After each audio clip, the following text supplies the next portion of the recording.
1526 সাল। উত্তর ভারতের আকাশে ধুলোর ঝড়, দিগন্ত জুড়ে যুদ্ধের গর্জন। মাত্র 12,000 সৈন্য নিয়ে এক যোদ্ধা এগিয়ে আসছে ইতিহাস বদলাতে। তার নাম জহিরুদ্দিন মোহাম্মদ বাবর। সে শুধু একজন রাজা ছিল না, সে ছিল এক সাম্রাজ্যের প্রতিষ্ঠাতা। এমন এক সাম্রাজ্য যা পরবর্তী 300 বছর ভারত উপমহাদেশের ইতিহাস, সংস্কৃতি, স্থাপত্য, রাজনীতি সবকিছুই বদলে দেবে। রক্ত, বিশ্বাসঘাতকতা, প্রেম, ক্ষমতা আর পতনের এক মহাকাব্য।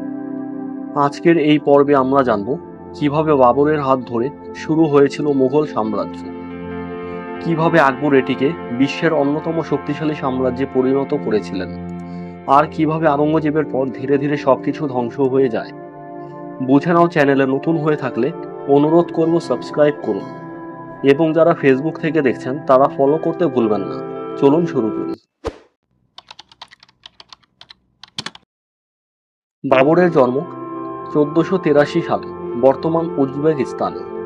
সে ছিল তিমুর ও চেঙ্গিস খানের বংশধর, কিন্তু তার শৈশব ছিল সংগ্রামের। মাত্র 12 বছর বয়সে সে সিংহাসনে বসেন, আর খুব দ্রুত নিজের রাজ্য হারিয়ে ফেলে। বহুবার পরাজিত হবার পর বাবর বুঝতে পারে মধ্য এশিয়ায় টিকে থাকা কঠিন। তখন তার নজর পড়ে ভারতের দিকে, কারণ ভারত তখন ছিল ধনী কিন্তু রাজনৈতিকভাবে দুর্বল। দিল্লির সুলতান ইব্রাহিম লোদির বিরুদ্ধে অসন্তুষ্ট ছিল অনেক আফগান ও রাজপুত নেতা। তারা বাবরকে আমন্ত্রণ জানায়। 1526 সাল, পানিপথের যুদ্ধ। একদিকে ইব্রাহিম লোদির প্রায় 1 লাখ সৈন্য ও হাতি বাহিনী, অন্যদিকে বাবরের মাত্র 12,000 সৈন্য, কিন্তু বাবরের ছিল আধুনিক কামান। যুদ্ধ শুরু হওয়ার কয়েক ঘন্টার মধ্যেই বদলে যায় ভারতের ইতিহাস। ইব্রাহিম লোদি নিহত হয়, দিল্লি দখল করে বাবর, আর জন্ম নেয় মুঘল সাম্রাজ্য। বাবরের মৃত্যুর পর সিংহাসনে বসেন তার ছেলে হুমায়ুন, কিন্তু হুমায়ুন বাবরের মতো শক্তিশালী শাসক ছিল না। এই সুযোগ নেয় আফগান নেতা শের শাহ সুরি। শের শাহ শুধু যুদ্ধেই দক্ষ ছিলেন না, তিনি ছিলেন অসাধারণ প্রশাসক। তিনি হুমায়ুনকে পরাজিত করেন। হুমায়ুন পালিয়ে যান পারস্যে। বছরের পর বছর নির্বাসনে থাকার পর পারস্যের সহায়তায় তিনি আবার দিল্লি পূর্ণ দখল করেন, কিন্তু ভাগ্য যেন তাকে কখনোই শান্তি দেয়নি। একদিন লাইব্রেরির সিঁড়ি থেকে পড়ে গিয়ে মারা যান হুমায়ুন। তখন তার ছেলে আকবরের বয়স মাত্র 13 বছর। যদি মুঘল সাম্রাজ্যের সবচেয়ে মহান শাসকের নাম বলতে হয়, তবে অনেকেই বলবে আকবর। 13 বছর বয়সে সিংহাসনে বসা এই কিশোরী একদিন বদলে দেয় পুরো ভারত। আকবর শুধু একজন বিজেতা ছিলেন না, তিনি ছিলেন একজন রাষ্ট্র নির্মাতা। তিনি রাজপুতদের সঙ্গে সম্পর্ক গড়ে তোলেন, হিন্দু মুসলিম উভয় সম্প্রদায়ের মানুষকে প্রশাসনে জায়গা দেন। তিনি বুঝেছিলেন শুধু তরবারি দিয়ে সাম্রাজ্য টিকে না, মানুষের বিশ্বাস অর্জন করতে হয়। আকবর তৈরি করেন দিন ইলাহি নামের এক নতুন ধর্মীয় মানবতা, যেখানে বিভিন্ন ধর্মের মিল খুঁজে বের করার চেষ্টা করা হয়েছিল।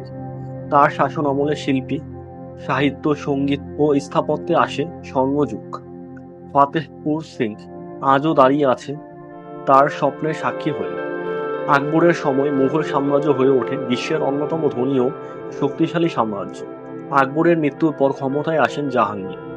জাহাঙ্গীর শিল্পী ও সৌন্দর্যের প্রেমিক ছিলেন, কিন্তু তার জীবনের সবচেয়ে বড় অধ্যায় ছিল নূরজাহান। নূরজাহান শুধু একজন রানী ছিলেন না, তিনি ছিলেন সাম্রাজ্যের সবচেয়ে ক্ষমতাধর নারী। অনেক সিদ্ধান্ত নেওয়া হতো তার পরামর্শে। এক সময় মুঘল দরবারে ইউরোপীয় ব্যবসায়ীরাও আসতে শুরু করে। ইস্ট ইন্ডিয়ান কোম্পানি তখন ভারতের মাটিতে পা রাখে। কেউ তখন কল্পনাও করেনি একদিন এই ব্যবসায়ী পুরো ভারত শাসন করবে। শাহজাহান মুঘল ইতিহাসের সবচেয়ে জাঁকজমকপূর্ণ সম্রাট। তার আমলে নির্মিত হয় পৃথিবীর অন্যতম সুন্দর স্থাপনা তাজমহল। কিন্তু তাজমহল শুধু একটি ভবন নয়, এটি ভালোবাসার প্রতীক। তার প্রিয় স্ত্রী মমতাজ মহলের মৃত্যুর পর শাহজাহান যেন ভেঙে পড়েন, আর সেই শোক থেকে জন্ম নেয় সাদা মার্বেলের এই বিস্ময়। কিন্তু মুঘল সাম্রাজ্যের ভেতরে তখন শুরু হয়ে গেছে ক্ষমতার লড়াই। শাহজাহানের ছেলেরা একে অপরের বিরুদ্ধে যুদ্ধ শুরু করে, আর সেই যুদ্ধে জয়ী হন আওরঙ্গজেব। আওরঙ্গজেব ছিলেন কঠোর শাসক, কিন্তু তিনি সাম্রাজ্যকে সবচেয়ে বড় ভূখণ্ডে নিয়ে যান। কিন্তু তার শাসন ছিল অত্যন্ত কঠিন। তিনি অনেক কর পুনরায় চালু করেন, ধর্মীয় কড়াকড়িও বাড়িয়ে দেন। ফলে শুরু হয় বিদ্রোহ, মারাঠা, শিখ, রাজপুত সবাই ধীরে ধীরে মুঘলদের বিরুদ্ধে দাঁড়াতে শুরু করে। দীর্ঘ যুদ্ধ সাম্রাজ্যের অর্থনীতি দুর্বল করে দেয়, আর আওরঙ্গজেবের মৃত্যুর পর মুঘল সাম্রাজ্য ভেঙে পড়তে শুরু করে। 1739 সালে নাদির শাহ দিল্লি আক্রমণ করে, লুট হয়ে যায় অগণিত সম্পদ। এরপর আসে ব্রিটিশ ইস্ট ইন্ডিয়ান কোম্পানি। একসময় যারা ব্যবসায়ী হিসেবে এসেছিলেন তারাই হয়ে ওঠে ভারতের নতুন শাসক। 1857 সালের বিদ্রোহের পর শেষ মুঘল সম্রাট বাহাদুর শাহ জাফরকে বন্দী করা হয়। এর মধ্য দিয়েই শেষ হয় প্রায় 330 বছরের মুঘল সাম্রাজ্য। কিন্তু সাম্রাজ্য শেষ হলেও তাদের রেখে যাওয়া ইতিহাস আজও বেঁচে আছে। তাজমহল, লালকেল্লা, মুঘল স্থাপত্য, উর্দু ভাষা, সংস্কৃত সবকিছুতে আজও আছে মুঘলদের ছাপ।